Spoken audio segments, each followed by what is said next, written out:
Listen to me. There comes a moment in your healing when you feel the shift. The ache doesn't sting like it used to. The silence doesn't feel cruel anymore. It feels clean.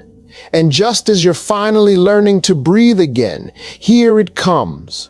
A message, a like, a casual reaction, a shadow of what used to be drifting back into your world like it never left.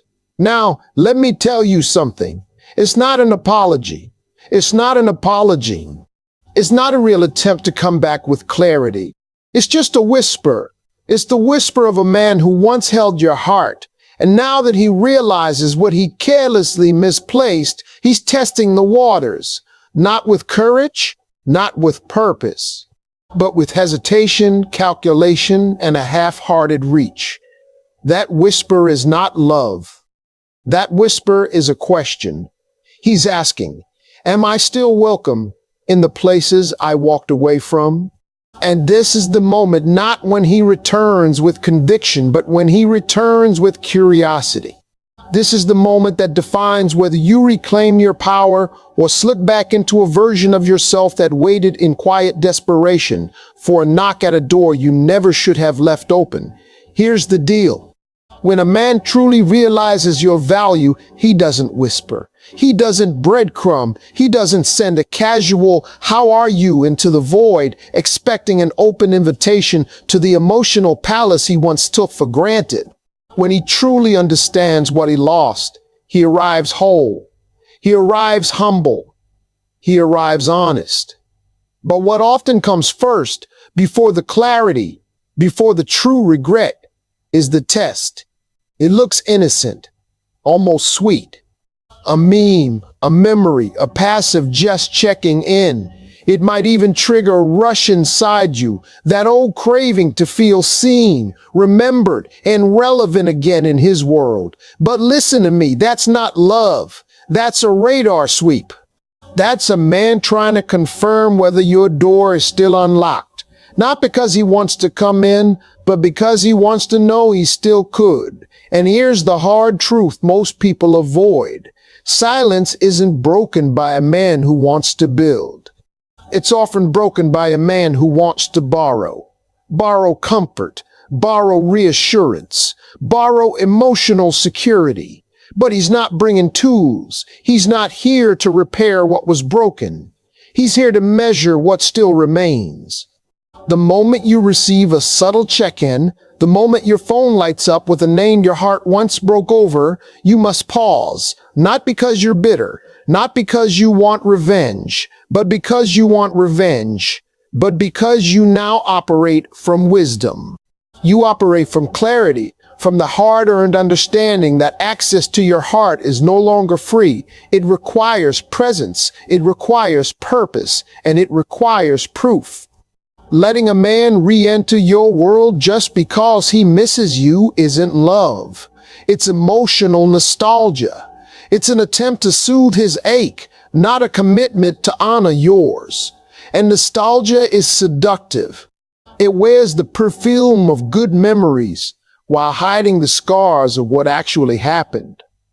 It plays old songs, shows old pictures, reminds you of how good it once felt without ever reminding you of how it ended. So when a subtle message arrives, don't reply immediately. Don't perform, don't analyze, don't contort yourself into the most palatable version of who you think he wants you to be. Instead, observe, not him, but yourself. What do you feel? Excitement, validation, fear, hope? Observe the part of you that's still trying to interpret a vague signal as a sign of growth. That's where your healing lies, not in what he said, but in what you still want it to mean. It's easy to get swept into the rhythm of connection again. It's easy to read too much into too little, but growth demands stillness, and stillness gives you the space to see clearly. Clarity reveals the truth, and the truth is this: a man who wants to be in your life won't test the waters. He'll dive in. A man who values you doesn't peek through the window. He knocks. He waits. He shows up again and again, not because he wants something from you, but because he wants to be with you. Until then, you owe yourself protection. Not from him, but from your own impulse to mistake a ripple for a wave, a breadcrumb for a feast, a message for a mission. This isn't about closing your heart. It's about refining your filter.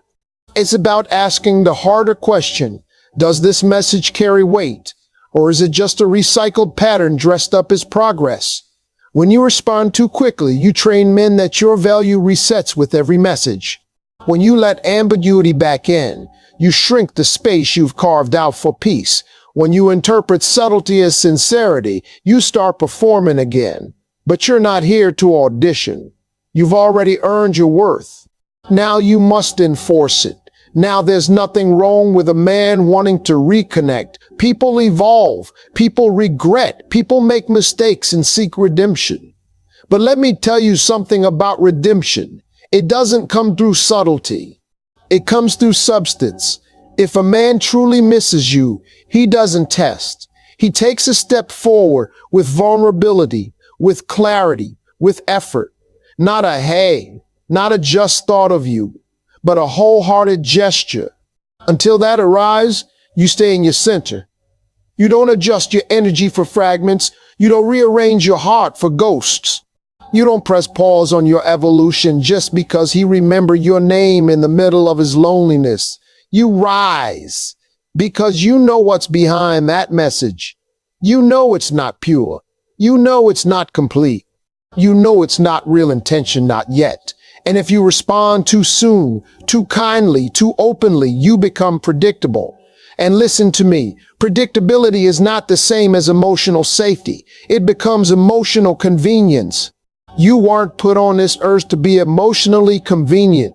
You weren't designed to be a man's momentary relief from his own confusion.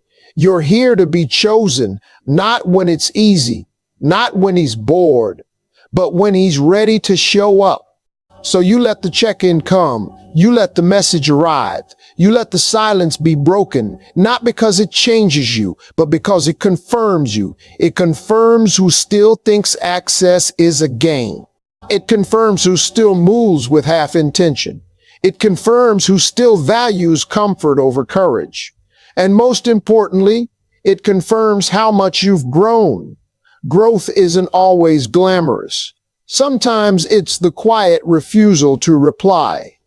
Sometimes it's the heartbreak of choosing silence over the high of false hope. But each time you honor your standards, even in the face of old emotions, you rebuild your foundation. Stronger, cleaner, more sacred. You're not hard to reach. You're hard to impress. You're not cold. You're clear. You're not punishing anybody. You're protecting your peace. That message may stir old feelings, but it doesn't own your response. You do. You have nothing to prove. No chase to initiate. No softness to perform on demand. You are allowed to wait for substance. You are allowed to desire presence. You are allowed to say, this isn't enough, not anymore. And when he comes back, if he ever does, he'll know the difference between access and entrance, between nostalgia and devotion, between casual and committed, because you trained him, not by what you said, but by what you no longer accepted. You don't need to declare your standards. You lived in. You don't need to explain your silence. It speaks with power. You don't need to decode his message. The message decodes him. And in that decoding, you finally see what all of this has taught you. Your time, your heart, your presence, they're not up for negotiation.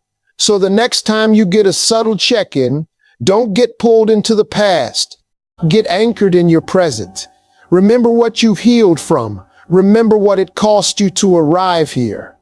And then ask yourself the question that saves everything. Is this the return of a man who's grown, or just the echo of a man who hasn't? Because whispers don't rebuild broken bridges. Subtle doesn't hold weight. And missing you is not the same as being ready for you. Let him test the waters if he must. You don't owe him a lifeline, not when you've already learned how to swim without one. Now, it always looks different from the outside. You see the photos, the stories, the laughter, the movement, the seemingly uninterrupted rhythm of his life continuing without you, and it cuts deeper than you care to admit, because you wonder, how can a man look so alive in a world where I no longer exist? But what you must understand is this: the loudest distractions are often hiding the deepest hollowness. The more desperately a man chases external validation, the more he reveals just how little internal peace he actually has. He may smile, but it's a smile crafted for public consumption, not personal fulfillment. It's curated. It's designed. It's a mask, not a mirror. When a man walks away, especially when it's casual, abrupt, or unexplained, there is a tension that brews in his absence. At first, he feels free, unburdened. He breathes the air of detachment like it's oxygen after suffocation. He may convince himself he's made the right decision. He may even chase that feeling by leaning into distraction with people, with parties, with performance. But distraction isn't healing. It's anesthesia. And anesthesia always wears off. The pursuit of validation becomes the main act. He posts more, he parties more, he connects more, but it's not depth he's after, it's reaction. Because every like, every compliment, every flirtation is an attempt to drown out the silence that follows a meaningful loss, the silence that asks the difficult questions. What did I walk away from? What did I devalue? What connection did I abandon for the illusion of ease? But those questions don't surface immediately. First comes the high, and in that high, he collects the moments that make it look like he's moved on. And you, watching from afar, might mistake his noise for confidence, his busyness for peace. You might even begin to question your worth, wondering why your absence feels invisible, why your presence seems to be so easily replaced. But here's the truth. Real connection doesn't vanish. It lingers. It echoes. It leaves fingerprints on the soul. And the harder he tries to replace that echo with artificial sound, the louder his emptiness becomes. He isn't moving on. He's running away, not from you, but from the emotional reckoning that comes from losing a woman he once had access to, but didn't value enough to hold. External validation is seductive. It promises quick reassurance. It makes you feel important briefly, but it fades fast. Because no amount of attention from strangers can compensate for the absence of authenticity. No amount of new faces can erase the memory of the one who saw you deeply. No party, no praise, no performance can ever satisfy a soul that once felt seen, understood, cherished, and then chose noise over depth. Eventually, distraction becomes exhausting. The high flattens. The novelty wears off. And all that's left is the hollowness he tried to outrun. That's when the realization hits. Not in the middle of the party, but in the quiet that follows. When the phone goes silent. When the dopamine drops. When the compliments lose their sparkle because they're based on a version of self that's being projected, not a self that's truly being known. And it's in that moment, that's the pivot point. That's when he begins to miss not just the connection, but the peace that connection brought. Because peace doesn't come from being seen by many. It comes from being known by one. It doesn't come from attention. It comes from alignment. And when that alignment is gone, the soul begins to ache in a way that can't be numbed by noise. Now, here's what's important. Your power lies in understanding this without needing to witness it. You do not need his realization to validate your worth. You do not need his regret to reinforce your value. Because the moment you begin measuring your healing against a man's delay, you hand over your growth to his timeline. It is not your responsibility to wait for the hollowness to catch up to a man who chose distraction. It is not your role to be the landing place for a man who only understands your worth after the echo sets in. You are not a test drive he returns to once the road gets bumpy. You are not a memory he visits when reality disappoints him. You are a sanctuary, and sanctuaries do not stay open for tourists. Let him run. Let him dance in the glow of fleeting attention. Let him bask in the illusion that he is okay. Because all that chasing, all that validating, all that distracting, it's just a temporary shield from the truth. He will eventually face the fact that he had something rare and now he doesn't. But your energy must not orbit his awakening. You must not become the silent observer of his descent, hoping that one day he'll look around and realize you were the piece he's now starving for. That's not healing. That's still performing. You are not built to be a man's consequence. You were built to be your own beginning. So you continue, not with bitterness, but with clarity. You don't compete with the noise. You don't try to be seen again.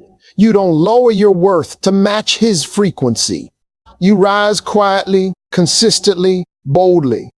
You don't watch the stories. You don't decode the captions. You don't trace the timeline of his performance to guess when the hollowness might set in, because his journey is no longer yours. You are no longer the audience to a man's delay in emotional maturity. You rebuild your center. You restore your energy. You rise into the life that doesn't require a man to come back for you to feel whole again. And when you do, when you truly anchor into that, a shift occurs. You begin to lose interest in the echo. You no longer crave proof that he misses you. You no longer hope for his apology, because you've created a world so rich, so real, so rooted in authenticity, that even if he returned with every word you once longed to hear, you'd realize you've outgrown the need for it. The truth is, the longer a man tries to substitute validation for value, the more he forgets what real connection feels like. And by the time he remembers, the version of you he once had access to has evolved into a woman far more discerning, far more self-assured, far more unavailable to men who only know how to show up once the spotlight dims.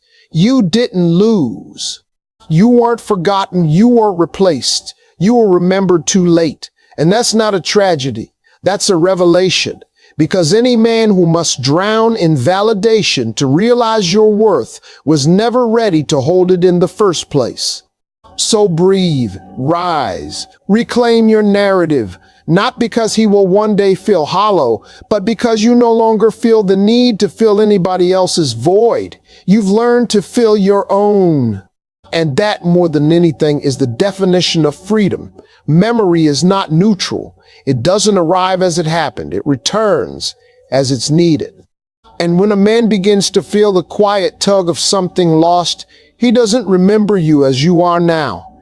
He remembers you as he last held you, as you were when you still offered access, when you still softened at his inconsistencies, when you waited, when you hoped, when you made excuses on his behalf and still tried to love anyway. He doesn't remember your power. He remembers your permission. He doesn't see your growth. He's stuck on your availability. It's not who you are now that he misses. It's the version of you he once took for granted. The one who hadn't yet walked away. The one who hadn't yet learned the difference between proving your worth and embodying it. And so when the silence grows loud enough, when the distractions no longer satisfy, when the echo begins to ache, that's when the replay begins. So when the replay begins, it's not with facts, but with feelings. He doesn't remember the conversations where you asked for more. He remembers the comfort you still gave when he gave you less. He doesn't remember the moment he made you feel small. He remembers the way you still stayed even when you felt unseen. He romanticizes your softness, your loyalty, your patience, but he forgets the price you paid for giving so much. He forgets the nights you doubted yourself, the days you smiled while hurting, the times you justified his silence. Because his memory is stitched from the fabric of what served him, not what saved you. And this is where your strength is tested. Not when he forgets you, but when he remembers you wrong. When he begins to reach again, not for the evolved you, but for the outdated version he believes still lives beneath the surface.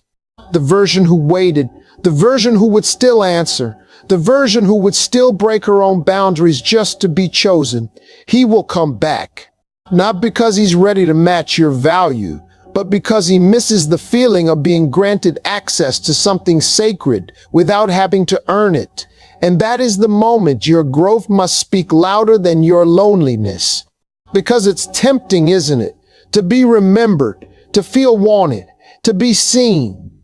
Even if it's through the wrong lens, it's tempting to step back into that role, to wear the costume of who you used to be, just to feel close to something that once mattered. But that's not closeness, that's regression. That's the betrayal of all the healing you fought for just to make a man comfortable in the presence of your progress. You must not shrink to be recognized. You must not rewind just because a man hit replay.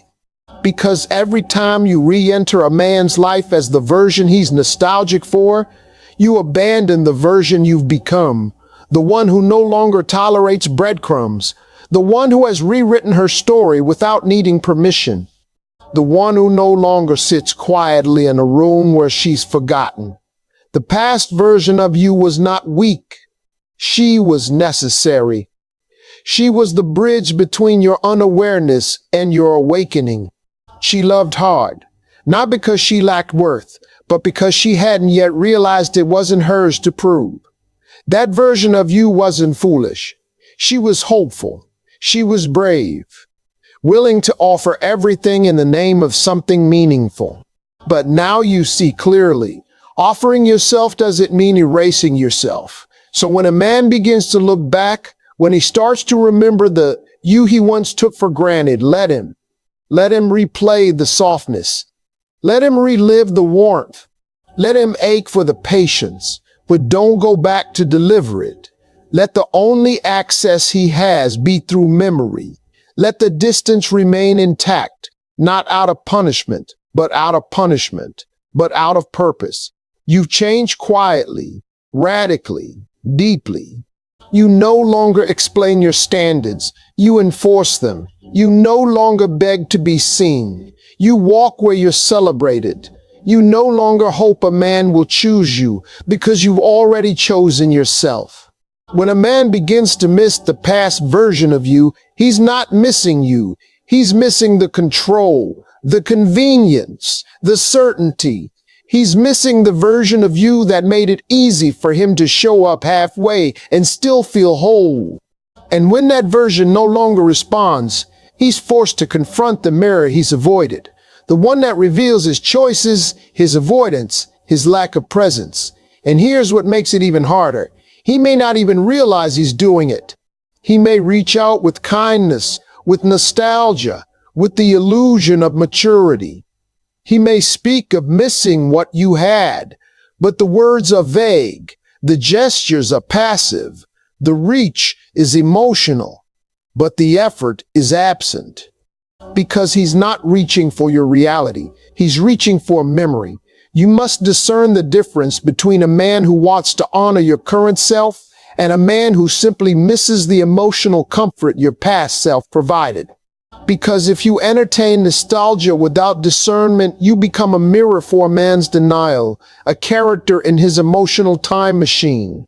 But you are not here to help a man remember who you were. You are here to embody who you are. And that woman, she doesn't bend at the sound of a familiar name.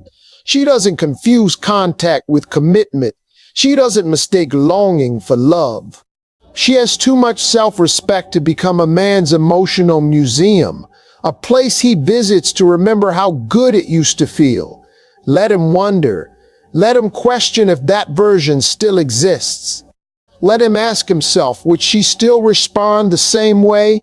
And let the answer echo in the silence of your absence. Let the growth you've achieved speak in the language of boundaries, distance, and unwavering self-worth.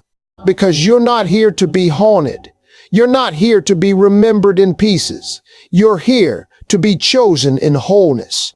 And the only men who deserve access to your life now are the ones who can meet the present version of you without needing her to shrink